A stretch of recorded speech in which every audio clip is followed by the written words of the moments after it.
Week 3 matchup is over, and now you need to improve your team for Week 4. Well, here are 7 running backs you actually want to add based off of what just happened. And we'll start with the potentially obvious one, but number 2 is not going to be anywhere near obvious, but Khalil Herbert had a fantastic day. The man led all running backs in Week 3 with 33.9 fantasy points, and it wasn't even close. He had 8 more than the next guy. But here's what you might have missed. Herbert actually split these backup snaps early on. Check this out. According to Pro Football Focus, as you can see highlighted here, he played just 16 snaps to Ebner, the other rookie's 13 in the first half, but then things changed because Herbert ended up playing 38 total snaps in the game and Ebner just 15. In the second half, Herbert played all but 2 of the running back snaps, 92% of the second half snaps for Herbert. So this is clearly a fantastic role and probably one that you would expect, so it was great to see, and here's what it led to. Khalil Herbert produced over 150 yards in basically 3 quarters of play here, and really just the second half as the true running back, and he scored a couple of touchdowns. This is something David Montgomery has never done. He's never had a 150-yard rushing game across 4 quarters of play. So it's evident that Herbert's a must-add if Montgomery is out, but either way, he's valuable. He shouldn't be on any waiver wires, but here's what you need to know about Herbert. He is indeed available on more than 50% of leagues, so he might not be in yours, but like I said, the majority of leagues he's out there, which is why he's in this video.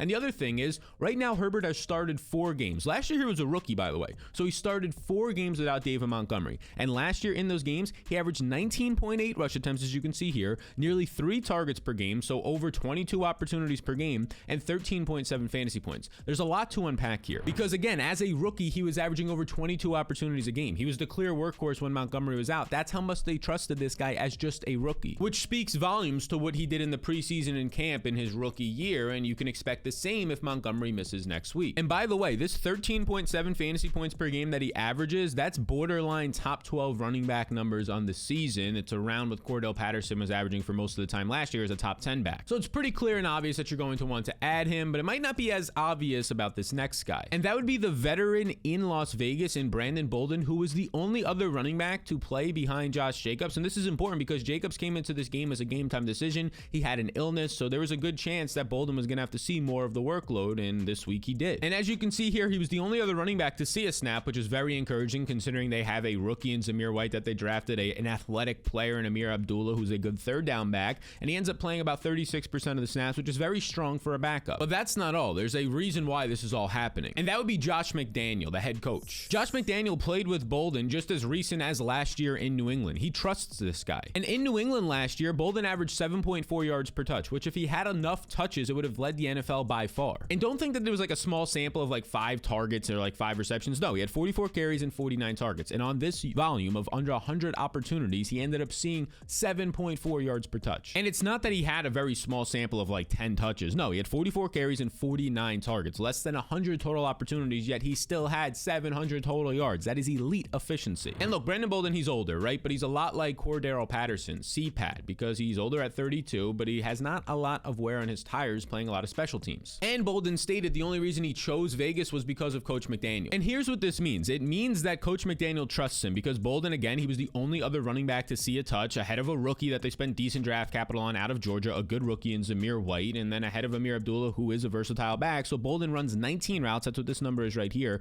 on 48 car dropbacks. That's 40% of the dropbacks he's out there running a route in a passing down, a situation, a third down, which is key and not something you see for backups. It's because of this trust that McDaniels has in him. And right now, Bolden is available in 97% of leagues. So if you're in a small 8 to 10 man league, you don't want him. But if you have a deep bench, if you have a bench where you're like, oh yeah, running backs rarely hit the waivers, which is a lot of fantasy leagues, this is a spot to get to before something potentially happens to Jacobs, who's missed time every year. So grab him and then grab this next veteran RB. And that's Jamaal Williams, who continues to be fantasy relevant. And actually this past week, he operated as the RB1 for Detroit. He led the Lions in snaps. He had 3 more than DeAndre Swift with 35 snaps, ends up being about 45% of the snap share. And this led to a very whopping 21 opportunities, 19 carries, as you can see right here, and 2 targets this week for Jamaal Williams, a man who scores yet again 20 plus fantasy points. And now here's what you also need to know. He ended up seeing all of the goal line work, all of the goal line snaps this week, which has been his role for 2 seasons now, this and last year in Detroit, and he's been productive in this role. And here is the proof from Pro Football Focus that he saw all of the goal line snaps and usage this past week, and then here's the proof that he's been a top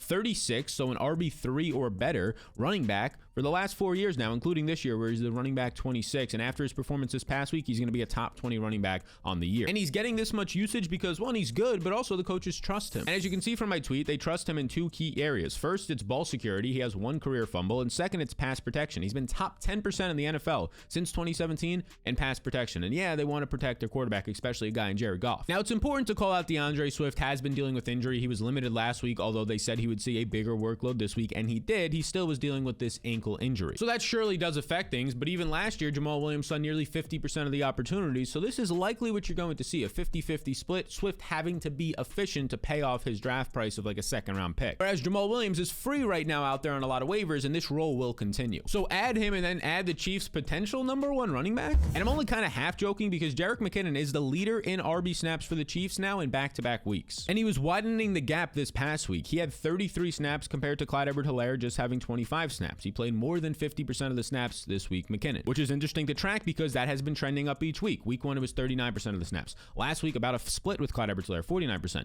This week, he takes over that split, playing over 50% of the snaps. And he has an interesting passing game role in this offense, which is something you're looking for. As a backup, maybe you can throw him in the flex or in a deeper league because he has passing game usage, and also now he's getting goal line usage. Check this out. McKinnon actually ran a route on 21, this number right here, of Mahomes' 42 dropbacks. So 50% of the time he was out there running a route, which means he was eligible for a target. And now this is interesting because his rate coming into this game was just 38%. So this number increased by 12%. And the Chiefs were losing more in this game, but that means they had McKinnon out there in trailing situations, in key situations when they're trying to force a comeback and make a comeback, which they almost did. They have McKinnon out there and trust him more over Clyde Edwards-Helaire. Part of that is pass protection, and part of that is just skills and ability in the receiving game. So here's what this all boils down to. The Chiefs are slowly showing their hand and their trust in their running backs. They don't trust Isaiah Pacheco at all. He played 5 total snaps. But McKinnon, not only did he play more snaps, he ran 4 more routes than Clyde Edwards-Helaire, and this has slowly been happening over the last 3 weeks. Get him before it widens even more next week, and it's obvious that he's the guy you want there. And by the way, also sell Clyde Edwards-Helaire. So get that veteran McKinnon, and he's available in all leagues, not just deeper leagues right now, and then get this Vikings running back. And no, it's not going to be Dalvin Cook, but it's going to be because Dalvin Cook was ruled out with a shoulder injury, and this happened like immediately. So this is never great news. It's like, okay, yeah, they know that this injury is that bad that they're going to say he's not even questionable, he's not even doubtful, this man's already out of the game. And he's had shoulder injuries in the past that have made him miss games, which means that the veteran, the backup here, career backup in Minnesota in Alexander Mattison is going to come into this game, and here's why this is important. Mattison was the only other running back to see a snap in this game, which shows their confidence in him. And he was seeing goal line snaps, he was running routes out there, he played 28 total snaps, ran 12 total routes. He will be the workhorse if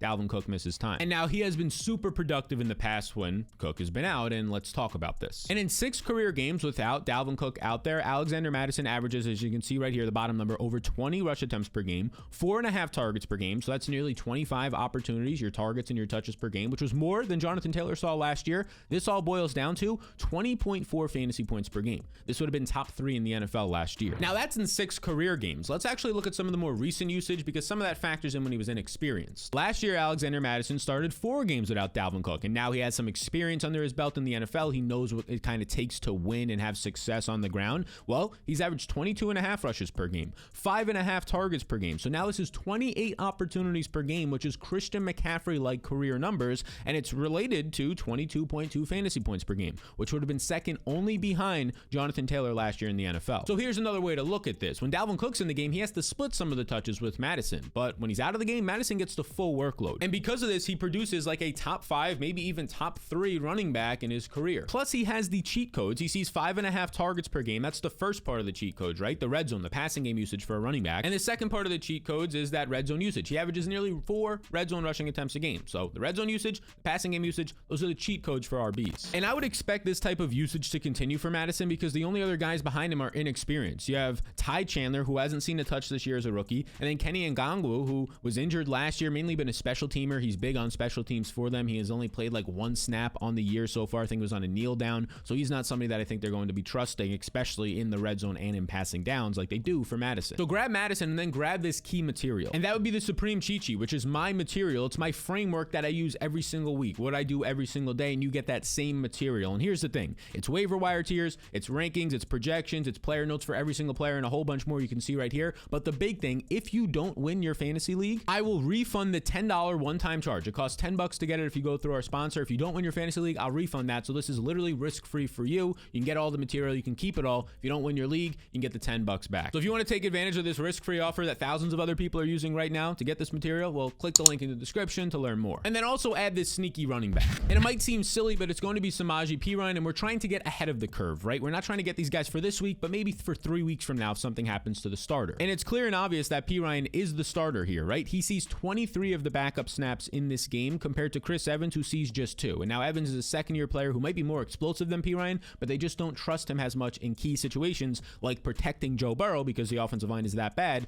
like they're doing with Perine, who is a great pass protector. And because of his pass protection skill set, he's getting on the field more for those 23 snaps, and it's actually leading to usage now. He ends up seeing a touchdown in this game. He sees 9 carries and overall 2 targets. So his 11 total opportunities in this one was 3 times more than his season average so far. And this is important to note because he's getting out there a little bit more because of his pass protection skill set. But your real takeaway is that you only want him if something happens to Mixon, but when that happens, he's going to be a hot commodity on the waivers like Khalil Herbert this week. So why not add him before that happens, have him on your roster sitting all cozy because he has real 3-down usage based on what we're seeing right now. And it's enticing because look, the Bengals offense hasn't been good. He ranked 25th heading into this week, and it's because they can't beat the 2 high safeties downfield consistently, and that's why you're seeing guys underneath have more success. Joe Mixon is operating as an elite pass-catching running back, which would be Perine's role if something happened. He would get these checkdowns, and when it is 2 high safeties, you run the ball more because it's zone defense. They have more guys back, less guys in the box. So even though the offense hasn't been looking good, the run offense for fantasy, it's actually pretty encouraging. So add him to your bench and then do the same thing for this next handcuff. And that would be Dontrell Hilliard, who is back from injury after missing week 2, and he regained his RB2 role right away. And it wasn't even a question. He played 14 snaps in week 3 compared to the rookie out of Michigan, Hassan Haskins, playing just 3 snaps. Hilliard is way more versatile, and let's discuss. He was literally the most efficient running back on the ground last year, averaging 5.5 yards per carry. And when you factor in his receiving game role, 5.8 yards per touch would have been top 5 in the NFL if he had enough touches to qualify. And oh yeah, not to mention he was a top 10 running back week 1 on just 6 touches. And obviously this was because he scored 2 touchdowns, but he's efficient. He can make big plays happen, and that's what you want out of a handcuff who could potentially eventually be the main guy in this backfield. And that's what we're really hoping for here, right? We're hoping to nail a guy a couple of weeks earlier than it actually becomes apparent to everybody else. Because look, Derrick Henry is the clear workhorse back here. He started to get, 6 targets this past week. He's the guy in this backfield. There's no doubt about it. But the problem is he might see an injury. This is what happened last year. Let's not kid ourselves. Because it was just a year ago that Henry missed more than half of the games. 9 out of the 17 games last year he was out for because of injury. And since then, he's only gotten older as he's approaching 29 years of age. And he's coming off of that injury with a lot of wear and tear on his tires. So grab Hilliard before things happen, like Dalvin Cook going down or David Montgomery going down, and their backups in Khalil Herbert and Mattison being the obvious answers. Grab these guys in Perine and Hilliard before that happens so your team is ready to rock and roll. And maybe even you can get some sell high opportunities and trade these guys at their peak value. So these are the running backs that you're going to want to add. And if you want to see the wide receivers you're going to have to add, well, be sure to tune in tomorrow when we discuss 10 wide receivers you need to add and a couple of tight ends. And if you haven't yet already, be sure to hit the subscribe button.